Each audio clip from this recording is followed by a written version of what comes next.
Hey YouTube, how you doing? So I'm here doing another video. I've been doing a lot of videos lately.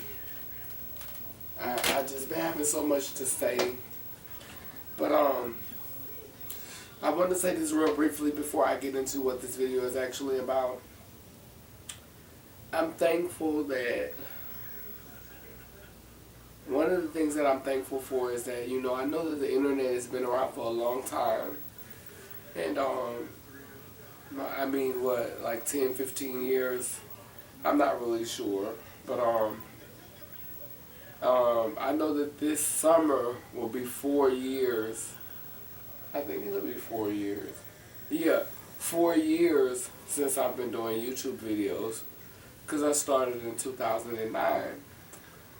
And since I've started doing videos, for the most part, I would say like 95% of my videos are really, really positive.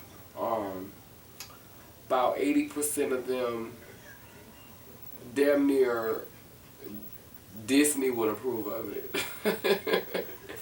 And that's something that I'm proud of, that my voice has gotten to that point to where I can, where it's accepted everywhere.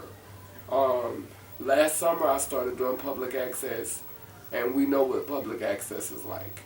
In order to do public access, you can't have any profanity, any nudity, and you can't be too suggestive or seductive.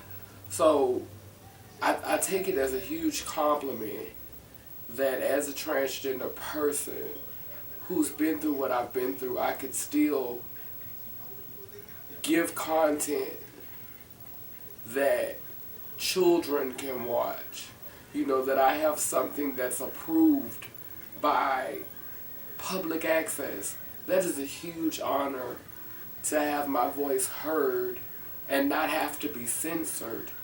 And that's genuinely who I am. It's not me putting on a facade or me trying to be someone else, but that's genuinely who I am. And I'd like to think that a huge portion of that comes from, because deep down inside, at the very core of me, I'm pretty much corny.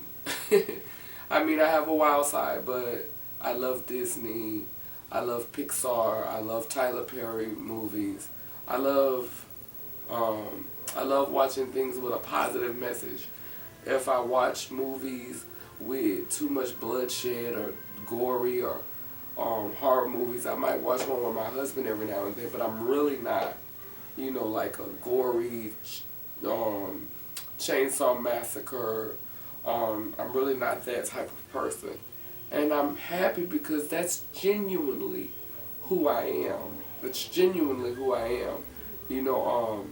So in going into the new year, I just want to say to, young transgender women who are finding your voice and who are speaking out and who are taking this opportunity to make their voice be heard, please be mindful about the stuff that you're putting out there, the images that you're putting out, because they're going to follow you, and you think that you can delete it, but it's always going to be out there somewhere. I was just fortunate enough that when I did finally get out and start sharing my voice, I was in a positive place. I can remember when I first started posting videos, when I first started posting pictures on the internet, I was at least 25 pounds lighter than what I am now. My waist was a lot smaller, and my body was much more firm. And I was posting pictures on my MySpace of me modeling underwear and bras, thinking that maybe I could get picked up for, like a video, being one of those, like something like King Magazine or something.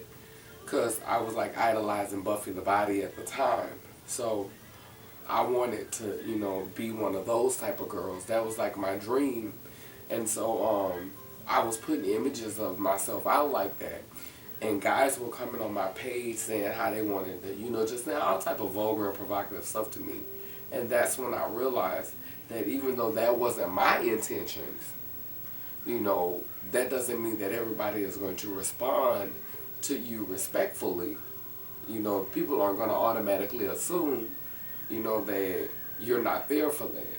So I stopped doing it, you know.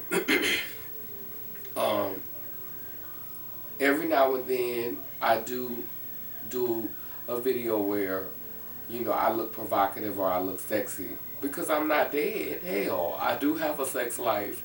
I do like being sexy. That's a part of me. But I never want people to think that that defines me. Like I said in my last video, that's a part of me. I'm not going to hide any part of me.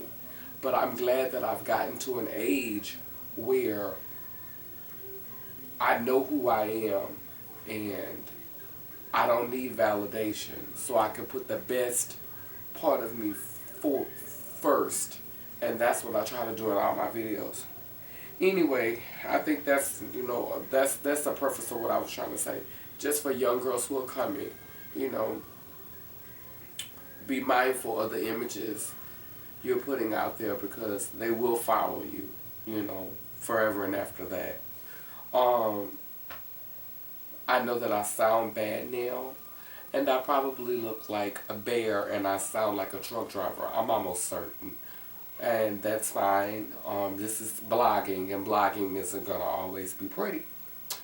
I have a cold. I came down with it yesterday, and I'm pulling out every remedy, toddies, drinking hot water, eating raw garlic, just everything to just try to get over it. I feel a little bit better now. On BET, they've been showing Tyler Perry movies all day long, and I'm just watching, you know, just a whole nother episode of the family reunion right now. Just finished watching Diary of a Mad Black Woman. I was so inspired by that video. A couple of years ago I did Diary of a Mad Black Transsexual. And I think that video has like 20,000 something views right now. But that video was kind of corny. But anyway, thank you guys for all the support on that video. But what I want to do in this video is I want to respond to a person who always has some of the most profound comments from me on my channel. It is NAN16CD, NAN16CD. I mean, she always has the most profound things to say to me. It is her comments that have been like the wind, that have put the wind back in my sails when I felt like, you know, almost saying, you know, I don't have to go through this. Let me just, you know, think more closely about this life of stealth. You know, then I'll get a comment from this person and the wind will just go back into my sails.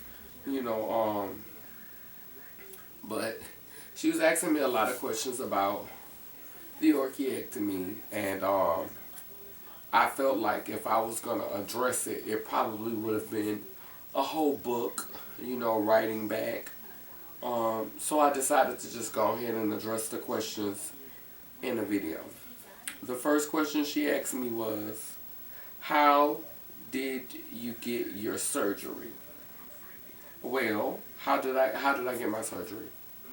After Hurricane Katrina struck, I was in Atlanta, and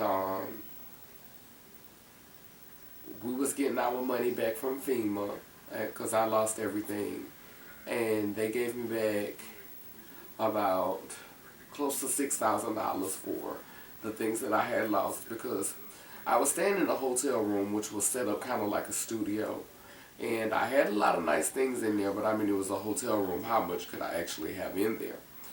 So when I got the $6,000, I wanted to upgrade myself. One thing that I have to say about Atlanta girls, if any Atlanta girls are watching this video, they were the community that made me want to step it up a notch. When I first went to Atlanta, I was recently diagnosed and I was on the verge of trying to go back to being a boy because I blamed the life for my diagnosis. And I felt like I was just forsaken. I felt like everything, all hope was just lost. And I was thinking about, trying to go back and, be a boy. And so when I went up there, I was kind of like dyke fish, like stud fish. I was given that. And I saw a lot of pretty transsexuals up there. And for the first time, I wasn't one of them. When I saw, the people, telling the girls how pretty they was and all that type of stuff, I was used to getting that type of attention. And when I wasn't getting it, it felt strange to me. But I still, went inwardly and I was still struggling with it. And what was happening was, even though I was trying my best to look like a boy, because it was a little bit easier because I had started to get a little facial hair, because I hadn't had laser, and I wasn't moaning.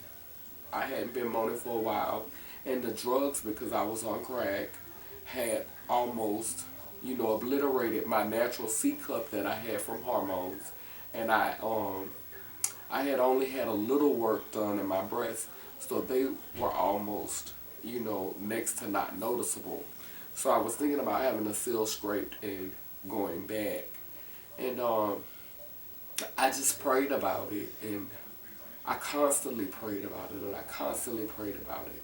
Because I was at that point in my life to where my grandmother told me, shit or get off the pot.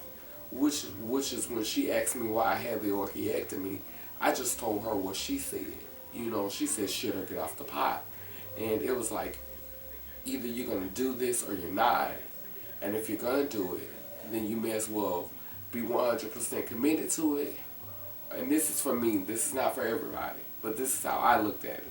If you're going to do it, then be 100% committed to it. And what I wanted to do was live my life as a woman. And if I was going to live my life as a woman, then that meant that I needed to get rid of this testosterone poisoning that was going on. So there was two things that I could have done when I got the $6,000. Because like I told you, my breast had shrank. I could have gotten implants, or I could have gotten the orchiectomy. Now, the difference between the orchiectomy and breast implants is breast implants is purely cosmetic. That's purely a cosmetic procedure. But orchiectomy, that's when you go to playing with the functioning of your body. That's when you go to getting up in your head, because when that testosterone level drops, that estrogen that's coming into your body has free reign. So you begin to mess with your thought process. You begin to mess with your body's physical capabilities, because when you get castrated, the orchiectomy, you lose muscle mass. So your body starts to break down. You know what I'm saying? So for some girls who are really, really, really athletic, it may take a long, long, long time.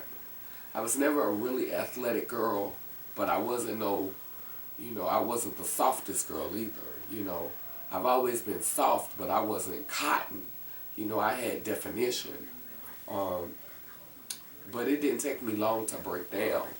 The muscle tone in your thighs, the muscle tone in your arms.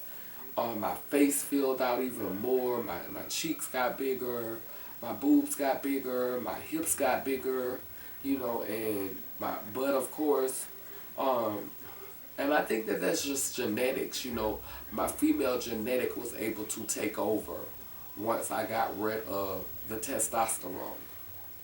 So, like I said, it was the decision between doing something purely physical and doing something that would be, you know, something that would really, really, really be putting an end to him, getting rid of him. You know what I'm saying? Because he is in your nutsack. You know what I'm saying? That produces your testosterone. That produces your seed. Um, that's why they call it a man's jewels. So when you cut that off, you really getting rid of your manhood. So it wasn't something that I rushed into. I prayed about it. I researched it for months, and I realized that if I would have just gotten breast implants, that wouldn't have stopped me from aging as a man. You know, um, there are surgeries you can have. You could get facial feminization. You could get laser. You can, get a whole bunch of body work done. But you haven't, you've only changed yourself on the outside. You haven't changed, to me, you haven't changed anything on the inside. And that's how I looked at it. If I would have just gotten breast implants, yeah, I would have had a lovely rack, which I still think I have a pretty good rack. But I would have still, been that same person inside. I would have just been a more beautiful person who would have been responding to their masculinity, responding to that testosterone. It would have just been, to me, when you start to have those bottom surgeries, when you have genital reassignment surgery, when you have the orchiectomy, it's no longer an illusion. It's a reality. You started cutting on things. Now, true, your breast, your face work, that's still your reality. But for me, I feel, and this is just for me, when you do that, you just stepped over. You just crossed over to the other side because you have surrendered. You have embraced that woman totally. That's my experience. So that was the reason why I did it. If you notice I keep looking down, that's because I'm, responding to the questions from on here. So basically, I wanted it to not just be about physical changes, but I wanted it to be something. I wanted to change on the inside, so over years, because I'm not going to age as a male. I'm going to age as a woman because I don't have any testosterone. I've had orchiectomy. I never have to worry about that again. And it affects my thought process. It really makes me think differently. And I deal with situations differently.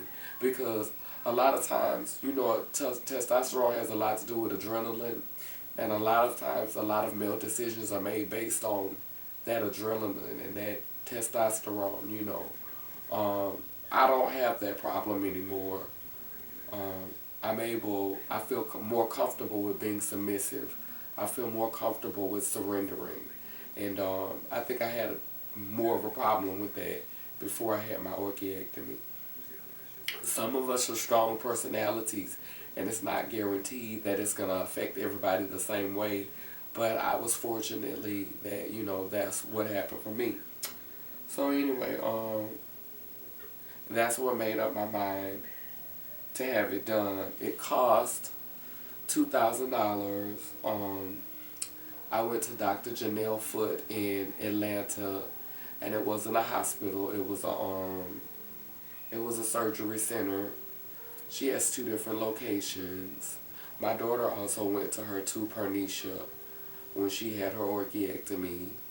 And me and Pernisha we share similar views about everything. That's probably why she's my daughter. But yeah, it was at a surgery center. And like I said, it was about $2,000 When Pernisha went, it was like 1,400. So I don't know how much it is now, but it's not gonna be over $2,000. And she lets you make, she lets you like put some money down, like probably like 200 down for your consultation. Then you can set your date, and it's pretty much like going to have the genital reassignment surgery. You need a letter from a psychiatrist and a letter from a therapist and a letter from a doctor, before they'll be willing to do it. And you go in, you pay for your consultation, which is probably like $200. Then after you have your consultation, you come back and she gives you your examination, and then you come back. Well, actually, you set your date, and if you're not ready on that date, then you can reschedule your date, and you could come back, when you have the money, But once you schedule that date, you pretty much need to be trying to work around. I think that's the only difference between that and the actual sex change, because if you set a date with your sex change and you're not ready on that date, you could lose your money. So that's why they say when getting a sex change and you put down a down payment, if you don't think that you're going to be able to have that money by that time that you schedule your date for, then the smart thing to do is just not to set a date and keep paying on it, and pay your and schedule a date when you know you're almost done paying for it. That's the trick with the actual sex change. Anyway, how long was the operation? Is very short. Um, they don't put you to sleep. They give you a Valium before. They numb you. They give you several shots to your lower genital area. They give you the decision on whether you want to get one incision, which is where they open up the scrotal sac and they go in and take out both, or they go on each side and they, make small incisions and they cut and take one out of each side. Um, I wanted the two small incisions, and my daughter got the one incision, and it wasn't painful. It was a little discomfort after it was over with. The part that I really liked, though, and this is gonna sound crazy, but the part that was my favorite part was that I got to wear a tampon. I had to wear a pad for about a week, and I was bleeding, and I was like, I was having a period. So I thought I was really, really fishy. I thought it was just so cunty that I had to wear a pad, I was bleeding and things. Um, I was in pain for about 2 weeks.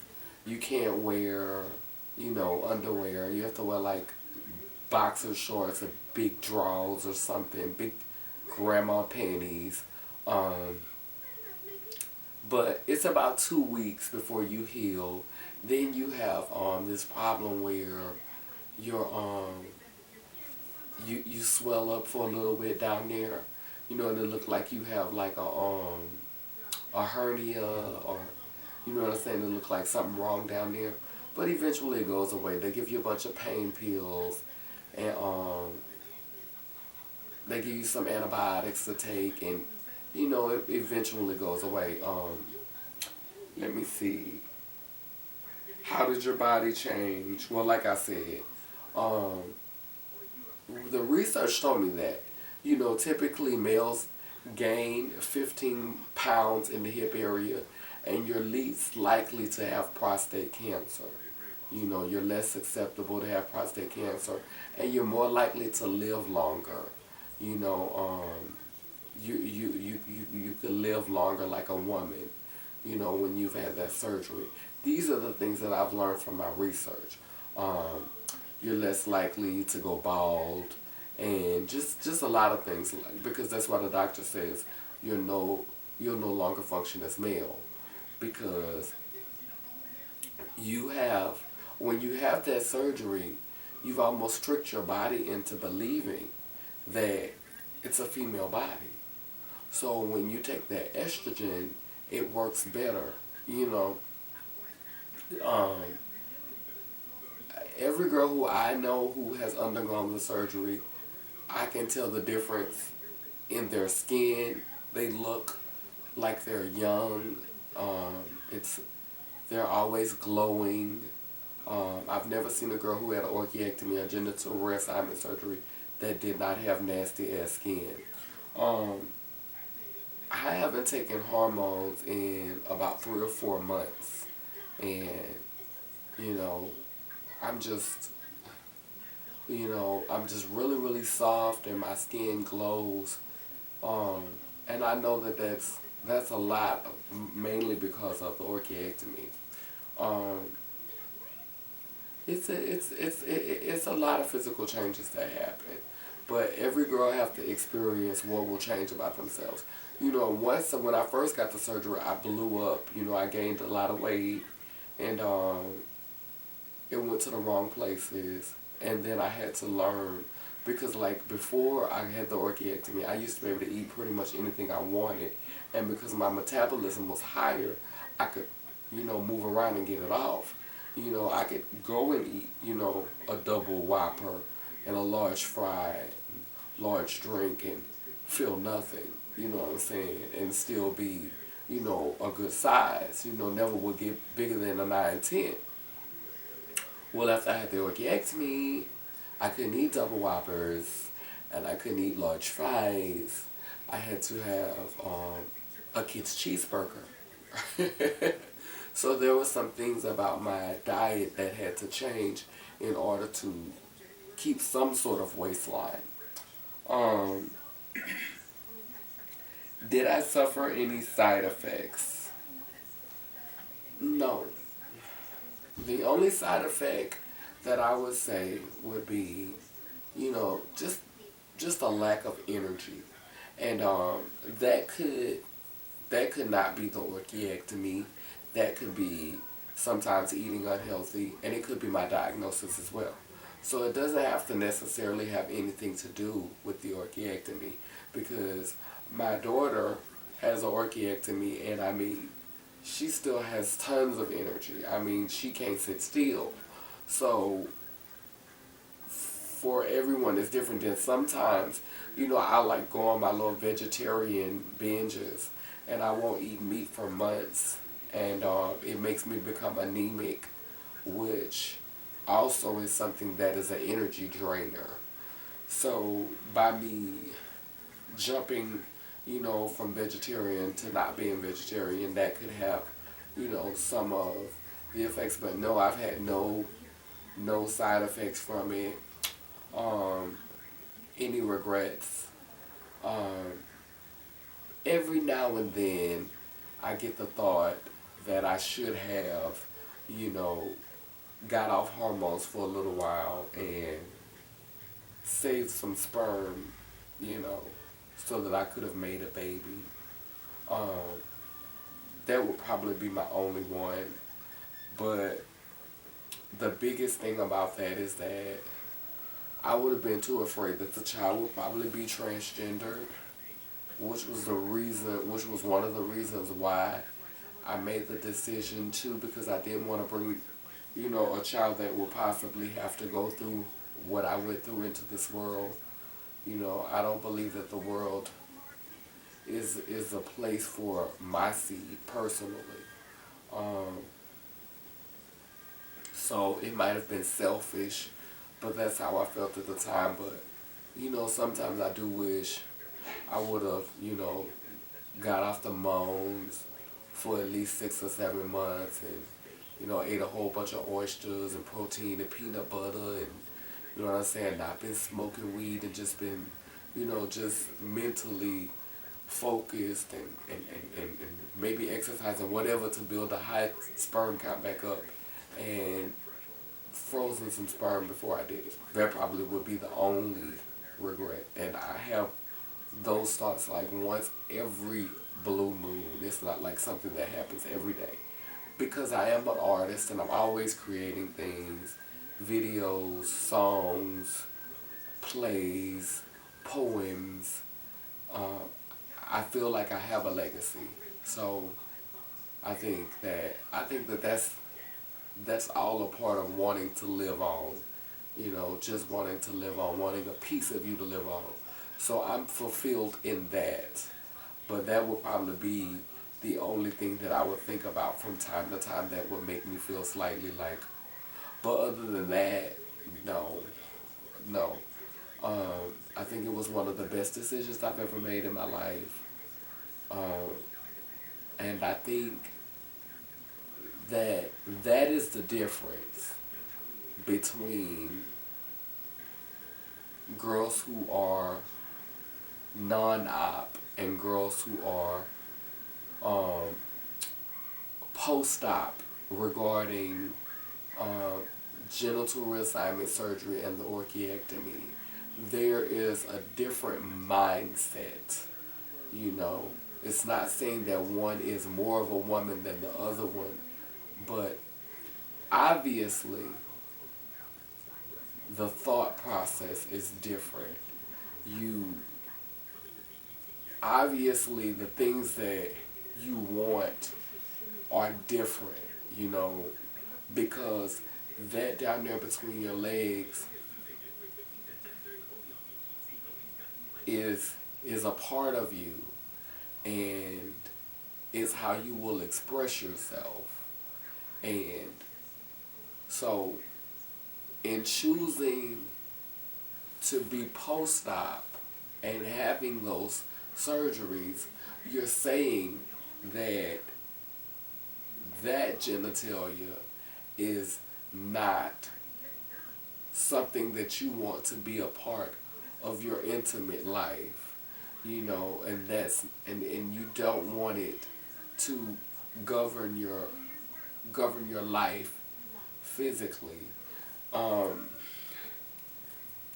I guess you just have to have the surgery. You have to go through it in order to understand what I'm talking about. It's a journey. It's it really is. You know, it's so uncloudy. It's like my mind is so clear sometimes, and my thoughts are so clear, and I'm more sensitive, and I'm more. I just can't explain it. You have to experience it for yourself. Um, it is actually the sex change operation. Once you've had those testicles removed, everything else is cosmetic, you know. But when you have that sex change, that is something that even more so affects you mentally, because certain things about you have to change. Certain things you can no longer do. You know what I'm saying? So in that regard, there's more mental things that change, but everything that's going to change about you physically, and you're going to start to feel all those feelings once you have that orchiectomy. And so I hope I answered all your questions in this video. I mean, I could really talk forever about this, but I don't want this video to be an hour. It's probably already about 30 minutes. But anyway, I hope I answered all your questions, and thank you for all your love and support. And have a happy new year from the truck driving girl that probably looks like a grizzly bear right now. Bye.